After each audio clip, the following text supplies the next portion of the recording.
Selamat pagi bagi kita semua. Kembali lagi bersama kami di program Berkat Pagi GPDI Immanuel Garut pada saat pagi hari ini. Puji nama Tuhan, pada saat pagi hari ini kita mau sama-sama belajar dan membahas dari kitab Daniel. Di mana saya akan membahas dari pasal yang kedua kitab Daniel. Di sana saya mau ngambil dari ayat yang pertama, Daniel pasal yang kedua ayat yang pertama, judul perikop firman Tuhan di atas, mimpi Nebukadnezar. Ayat yang pertama, pada tahun yang kedua pemerintahan Nebukadnezar bermimpilah Nebukadnezar, karena itu hatinya gelisah dan ia tidak dapat tidur. Nah, bila kita baca dari keseluruhan kitab pasal 2 ini, di sini menceritakan tentang mimpi seorang raja, yaitu Raja Nebukadnezar. Raja ini orang yang keras, raja ini orang yang kejam, dan terkadang dia menyampaikan hal-hal yang tidak masuk akal, contohnya dalam mimpinya. Namun sebelum kita masuk dalam cerita tentang mimpi Nebukadnezar ini, saya mau bertanya terlebih dahulu kepada Bapak Ibu Saudara sekalian, apakah ada orang yang mengetahui cerita seseorang ketika seseorang tersebut belum menceritakan apa isi ceritanya? Tentunya tidak akan ada orang yang mengetahui isi cerita orang tersebut ketika orang tersebut belum menceritakannya. Nah, pada saat malam hari ini di pasal 2 inilah yang dilakukan oleh seorang raja yang bernama Nebukadnezar, di mana di sana dia bermimpi. Di ayat yang pertama tadi, pada tahun yang kedua pemerintahan Nebukadnezar, bermimpilah Nebukadnezar karena hatinya gelisah dan tidak dapat tidur. Di mana bila kita baca di ayat-ayat selanjutnya nanti, di sana Nebukadnezar mimpi, namun dia tidak menyampaikan apa isi mimpinya itu kepada orang-orang Kasdim.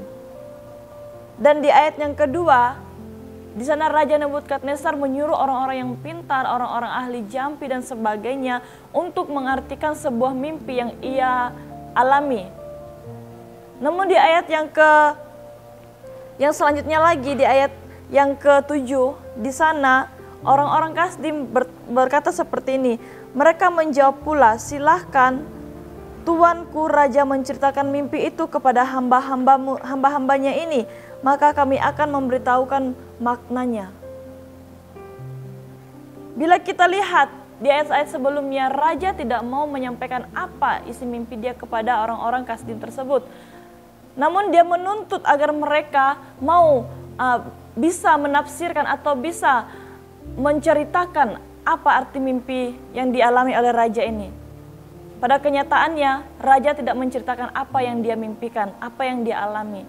Dan di ayat yang ke-9 sampai yang ke-10, di sana raja berkata bahwa mereka, orang-orang Kasdim ini sengaja mengulur-ngulurkan waktu supaya mereka tidak menceritakan apa arti mimpi Nebukadnezar ini.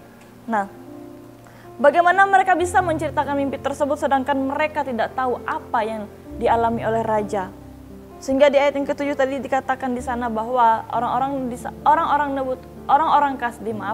Kasdim bertanya kepada Nebukadnezar tentang mimpinya.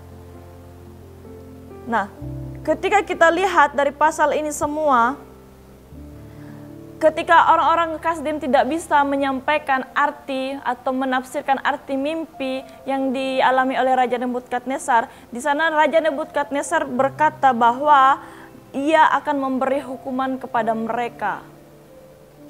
Bagaimana bisa coba orang mau menceritakan tentang mimpinya sedangkan dia saja tidak menceritakannya kepada orang-orang Kasdim.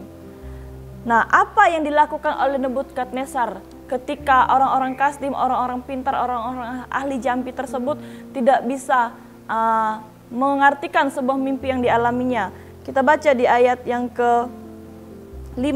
Di sana firman Tuhan, tetapi raja menjawab para Kasdim itu, aku telah mengambil keputusan, yakni jika kamu tidak memberitahukan kepadaku mimpi itu dengan maknanya, maka kamu akan dipenggal-penggal dan rumah-rumahmu akan dirobohkan menjadi timbunan puing-puing. Itu hukuman yang diberikan oleh Raja Nebukadnezar kepada orang-orang Kasdim yang tidak bisa menyampaikan arti mimpinya tersebut. Nah, orang-orang Kasdim berkata kepada Nebukadnezar, tidak ada satupun orang yang bisa menyampaikan atau bisa mengartikan mimpi tersebut. Karena apa? Karena seperti saya katakan tadi, orang pintar sekalipun ketika ketika mimpinya tidak disampaikan kepada orang-orang pintar tersebut, orang pintar pun tidak akan bisa mengartikan sebuah mimpi. Sehingga di ayat yang ke-12 di sana firman Tuhan berbunyi, maka raja menjadi sangat geram dan murka karena hal itu, lalu dititahkannya lah untuk melenyapkan semua orang bijaksana di Babel. Akibat orang-orang Kasdim, orang-orang yang tidak bisa mengartikan sebuah mimpi raja tersebut, maka raja akan memberikan hukuman kepada orang-orang yang ada di sana. Dan raja marah. Terus pada akhirnya siapa yang dapat mengartikan mimpi raja tersebut? Bila kita lihat di ayat yang ke-16 sampai yang ke-18, hanya ada satu orang yang dapat mengartikan sebuah mimpi, yaitu Daniel. Bila kita baca di ayat yang ke-16, maka Daniel menghadap raja dan meminta kepadanya supaya ia diberi waktu untuk memberitahukan makna itu kepada raja.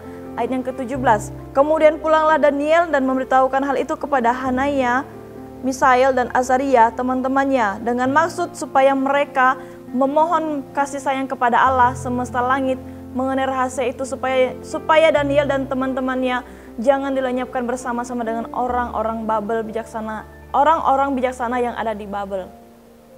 Di sana hanya Daniel yang dapat mengartikan sebuah mimpi yang dialami oleh Raja Nebukadnezar. Kenapa Daniel bisa? Padahal Daniel sama seperti orang-orang Kasdim, sama-sama manusia, sama-sama pintar dan sebagainya. Namun kita lihat di ayat yang ke-17 pasal yang pertama, pasal 1 ayat yang ke-17 bagian B, di sana dikatakan bahwa sedang Daniel juga mempunyai pengertian tentang berbagai-bagai penglihatan dan mimpi. Di sana Tuhan memberikan Daniel hikmat. Supaya apa? Supaya Daniel bisa mengartikan sebuah mimpi. Mungkin orang lain tidak bisa mengartikan sebuah mimpi yang dialami oleh raja. Namun kita melihat di ayat yang ke-17 bagian pasal 1 ayat yang ke-17, kepada keempat orang muda itu Allah memberikan pengetahuan dan kepandaian tentang berbagai-bagai tulisan dan hikmat. Sedangkan Daniel juga mempunyai pengertian tentang berbagai-bagai penglihatan dan mimpi. Luar biasa. Daniel diberikan Tuhan hikmat, kemampuan untuk dia mengartikan sebuah mimpi. Sedangkan orang-orang pintar, orang-orang ahli sekalipun, orang-orang yang ahli jampi sekalipun, dia tidak bisa mengartikan sebuah mimpi. Namun Daniel, kita melihat dia diberikan oleh Tuhan hikmat yang luar biasa. Ayat yang ke-19 Daniel pasal 2 di sana dikatakan, maka rahasia itu disingkapkan kepada Daniel dalam suatu penglihatan malam. Lalu Daniel memuji Allah semesta langit. Berkatalah Daniel, terpujilah nama Allah dan dari selama-lamanya sampai selama-lamanya, sebab daripada dialah hikmat dan kekuatan. Itu yang Daniel dapatkan sehingga Daniel bisa mengartikan mimpi yang dialami oleh Raja Nebukadnezar. Pada akhirnya seperti yang dijanjikan oleh Raja Nebukadnezar, barang siapa yang dapat menafsirkan mimpinya itu, maka ia akan menerima hadiah pemberian-pemberian yang besar dari Raja. Jadi yang berhak menerima itu semua adalah Daniel, karena hanya Daniel yang dapat menafsirkan mimpi raja, di mana Raja Nebukadnezar adalah raja yang sombong, raja yang arogan, raja yang tidak masuk akal saat memberikan sebuah hal yang ingin ditafsirkan oleh orang-orang lain. Namun apa yang terjadi ketika Raja Nebukadnezar ini tahu bahwa Daniel yang bisa menafsirkan apa yang dia alami, mimpi yang dia alami. Kita lihat di ayat yang ke-46 sampai yang ke-47 yang dilakukan oleh Raja Nebukadnezar ketika Daniel bisa menyampaikan atau bisa menafsirkan atau bisa mengartikan sebuah mimpi yang dia alami. Ayat yang ke-46 sampai yang ke-47, di sana firman Tuhan berkata, lalu sujudlah Raja Nebukadnezar serta menyembah Daniel, juga dititahkannya mempersembahkan korban dan bau-bauan kepadanya. Berkatalah raja kepada Daniel, sesungguhnya lah Allahmu itu Allah yang mengatasi segala Allah dan yang berkuasa atas segala raja dan yang menyingkapkan rahasia-rahasia, sebab engkau telah dapat menyingkapkan rahasia itu. Lewat Daniel, semua mimpi-mimpi Raja Nebukadnezar telah diartikannya. Karena Daniel mendapatkan hikmat, kemampuan yang daripada Tuhan. Puji nama Tuhan, kiranya inilah kebenaran firman Tuhan yang dapat saya sampaikan. Kiranya firman Tuhan dapat menjadi berkat dan dapat menjadi kekuatan dalam kehidupan kita semua. Puji Tuhan, Immanuel, Allah beserta kita. Kami perlukan